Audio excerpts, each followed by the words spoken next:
Stranger Things has some really good characters. We got quite a few new characters in season 5 with Holly, Derek, and some of the other kids.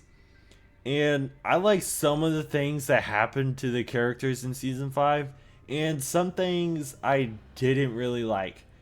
Anyways, here are my top 15 favorite characters from Stranger Things season 5. Um, I would like to apologize because I forgot to add 11 to the list, but I didn't really like 11 anyways, so it should probably be 14 on this list. Oopsies, my bad. Sorry. What happened again? Apologies again. Okay, bye. At number 15, I have Mr. Clark. I mean, the dude's a goat. He's been saving the world since season 1, unbeknownst to him, but he finally gets in the know from season 5 and he's like, okay, yeah, bet. I'll do it. And he doesn't even like question it at all. He's like, let's go. Let's do it. At number 14, I have Callie. I did not like her really at all in season 2, but in season 5, I actually liked her, and I think she was a good character. Some of the things she was saying, she was right, legitimately. Maybe the way she would go about it, not so much. Like that, they needed to end the cycle because they're not the first; they're the second. So, and they're already trying to make a third, so they'll keep doing it. And I like that they actually did something with her and made her have an impact, and not just bring her back just to kill her off. Number 13, I have Murray. Dude, Murray's the GOAT, honestly, bro. Murray keeps coming in clutch. He blew up that helicopter that was taking away their powers. And how many times does this dude come in clutch? Came in clutch in Russia? I mean, taking down the lab, too? Bro's so clutch. At number 12, I have Nancy. Nancy's very interesting. I like her, and I like that she ended up with nobody, because I think that was the right move for Nancy. I don't think it was right for her to end up with Steve, and I don't think it was right for her to end up with Jonathan. But one of the things that I think gets overlooked about her is she's honestly a reckless character, and I'm fine with the character being reckless.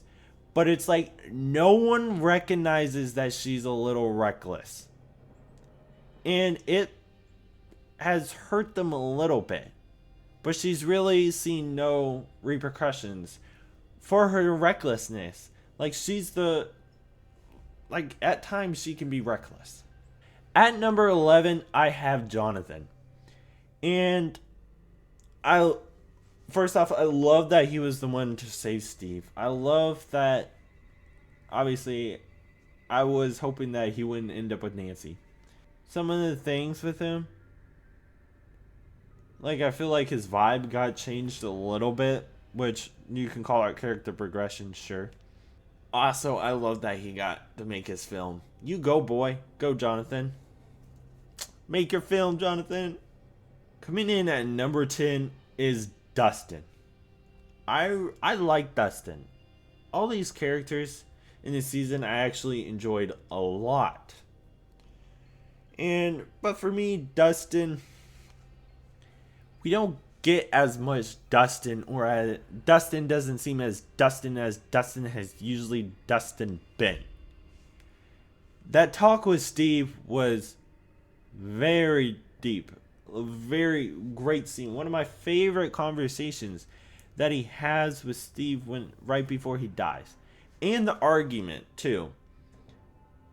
But just like the volume 1 kind of hurts it. Not to say that I necessarily hate what they did or chose to do with Dustin, but just he wasn't the same. Coming in at number 9 is Robin. I mean, sometimes she gets a little annoying for me, but she's still good. Like, in other times, I think she's real cool. Some of her conversations with Will is cool, and I like those conversations that she has. But other times she just yaps in unnecessary situations. It's like, Robin. Coming in at number 8 is Will. Dude, for me, he has some of the highest highs in the season, but also some of the lowest lows. Like, when he revealed his powers, boom. But it seems to be inconsistent what he can do. And sometimes he was just like, oh, Vecna fighting. I guess he did help in the final battle. But sometimes it's like, we get the same thing with this tap-in power. Oh, you're helping a little bit one time. And then, like, don't see him help at all. And, like, the one scene, it's like, bro, why is it so long? In the timing of it, they did him bad with that. The timing was off on it. It was too long, and it was not at the right time. They needed to do that earlier. Coming in at number 7 is Steve, my hair influence. I'm trying to get my hair like Steve. His is more wavy than mine. Maybe one day I'll get hair like Steve. Steve's the GOAT. I love that he's a coach. That's exactly. I could see him being that 1000%. He's the babysitter. But some of the similar reasons for me with Dustin, he doesn't seem to have some of that same stuff. He doesn't get to be Steve as much. Like him whole competing with Jonathan, I didn't really like that aspect. Because we kind of got that in season 4. And I thought we kind of got past that part with Steve. Where he was really past the point of competing. Not to say there wouldn't be tension. Like, I felt like he developed past that. But here we go. He's doing it again. And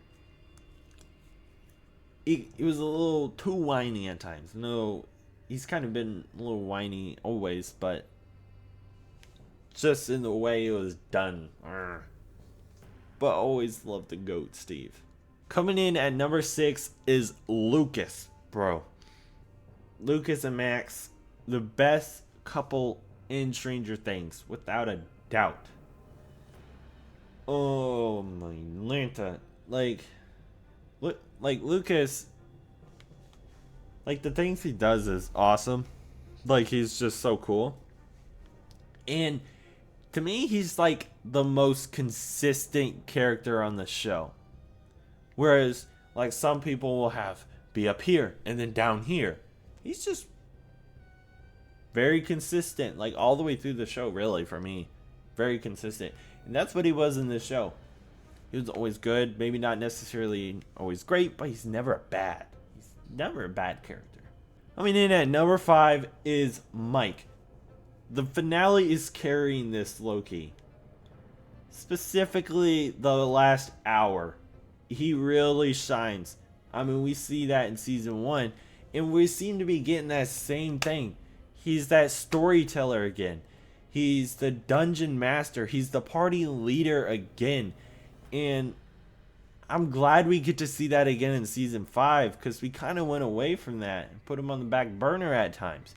So I'm glad he gets to be the leader. Because that's when he's at the best. And honestly, that may be when the show's at its best, is when Mike is the leader. So I love that he got to be the leader, and he was really good when he got to take the lead, and he got to shine.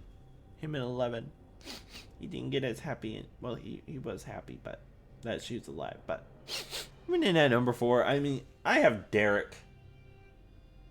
Delightful Derek. Bro had the fastest character development ever. Like half an episode he developed. Running with the Demogorgon, he locked in.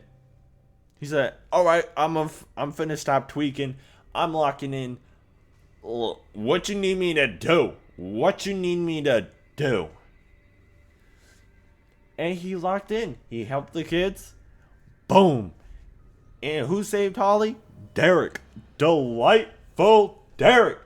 Bro's the GOAT, honestly. His one-liner is iconic, and he got to give it straight up to Vecna. boom. He's a king, honestly. You go, Derek. You go. Coming in at number 3 is Max. Kind of what I said about Lucas is he's very consistent. Max is also consistent, but if Lucas is consistent here, Max is like consistent here with maybe like this or something. She's really good. I love her conversations with Holly. I know sometimes people felt like it was unwarranted, especially at the gate, but you have to understand where Max is coming from. Holly doesn't know what to do in that situation. She's never been there. Max has. So she has to let her know, you can't go through that portal. That's mine. You have to find your own. And she has to sit there and tell her how to do it. And guess what? She's a child. You forget that, huh? And she's got to explain, look, this is what you have to do. You're strong. Very inspirational. And then, of course, her and Lucas. Best couple in Stranger Things. My number 2 is Holly. Like, she's a really good character. She's a really good actress. I've said this before a couple times. She's actually one of the more experienced actresses or actors going into the show, especially for the kids. Because she's been in movies, and you can kind of tell. Like, you can tell that. And she's very well. And I probably expect a bright future for her in the acting, as this will probably skyrocket her acting career, because it is really well. And her character is really well done. Love that we bring in this younger one. And when the younger kids take over at the end, she's the lead.